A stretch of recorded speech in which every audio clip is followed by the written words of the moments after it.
Eh ben oui, j'ai tout bu et tu n'en auras pas. Et c'était du jus. Bonjour mes nutri-conscients et bienvenue sur la chaîne Les Kiffs de Sandra.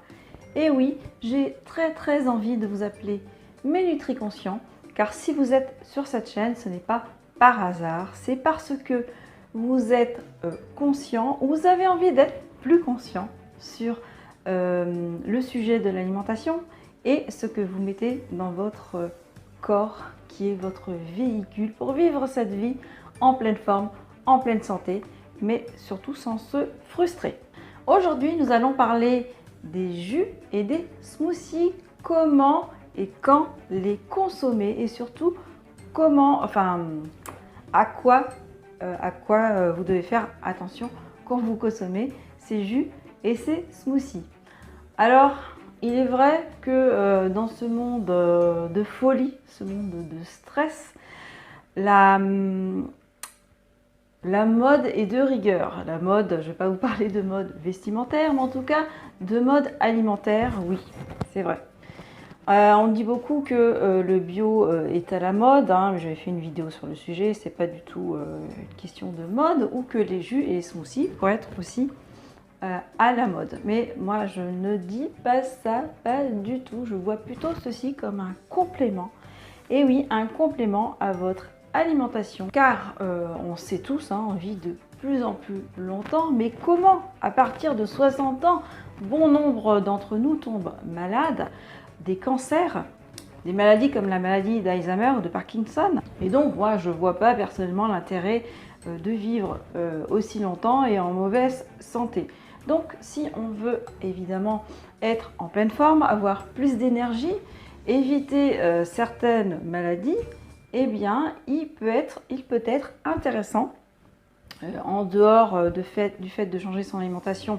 Je vous en parle très souvent sur cette chaîne, vous retrouvez de nombreux conseils. Vous avez une playlist actuellement où il y a quasiment 30 vidéos de conseils sur l'alimentation.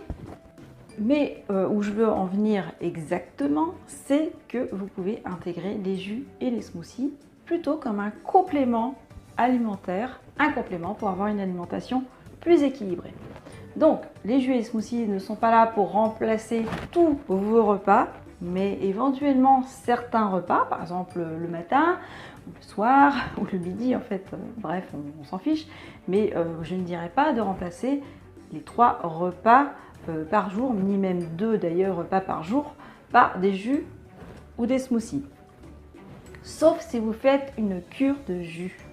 Par exemple, vous pouvez faire une cure de 3 jours que de jus, ou une cure d'un petit peu plus longtemps selon si vous avez envie, mais je ne conseille pas d'aller au-delà d'une semaine.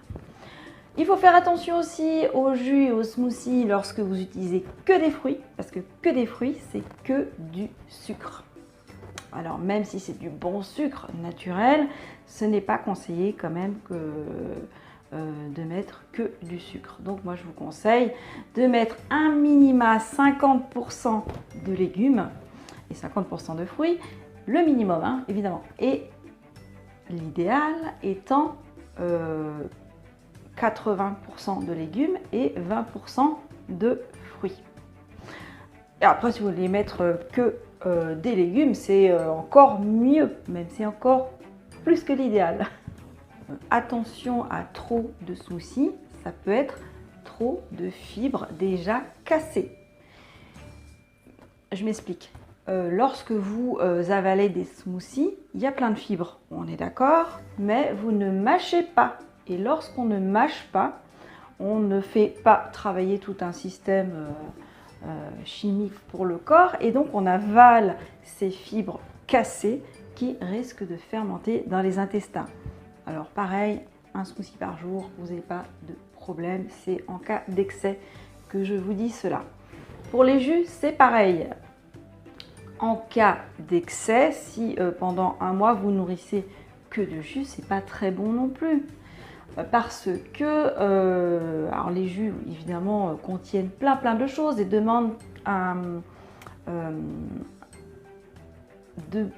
très peu d'efforts digestifs, mais vont faire beaucoup travailler d'autres organes, par exemple comme les reins.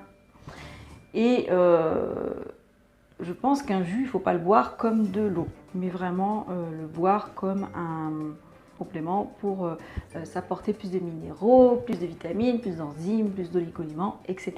D'ailleurs, j'ai un petit peu soif. Je vais boire un petit peu de mon jus.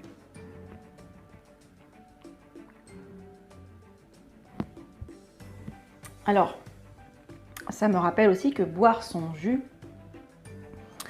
il ne faut pas oublier qu'il y a plein de légumes et de fruits là-dedans. En quantité, ça fait quand même beaucoup.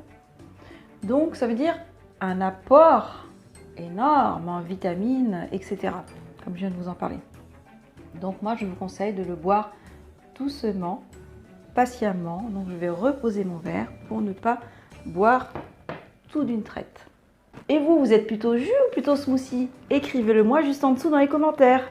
Vous avez le droit d'être les deux aussi. Marquez-le moi. Retrouvez d'autres conseils supplémentaires dans d'autres vidéos. Par exemple, il y avait une vidéo qui s'appelle jus ou smoothie. Je vous le mettrai dans le lien et puis dans le petit là-haut. Je ne sais plus s'il se trouve à droite ou à gauche. Je vous l'écrirai. J'avais fait aussi une vidéo 11 conseils de comment réaliser vos jus maison. Vous les retrouvez aussi juste en dessous. C'est en complément. Et il y a un troisième complémentaire. Pourquoi boire des jus maison? Voilà, j'espère que cette vidéo vous a plu, mes chers NutriConscients. Pensez à partager cette vidéo si vous pensez qu'elle peut aider d'autres personnes, à la liker, à vous abonner à ma chaîne YouTube en cliquant sur la petite cloche de notification. Je vais vous la mettre par là, je pense. En cliquant sur la petite cloche de notification, pour recevoir chaque semaine dans votre boîte mail la nouvelle vidéo de Les Kiffs de Sandra. Voilà, je vous souhaite une magnifique semaine et vous dis à tout bientôt. Bye bye.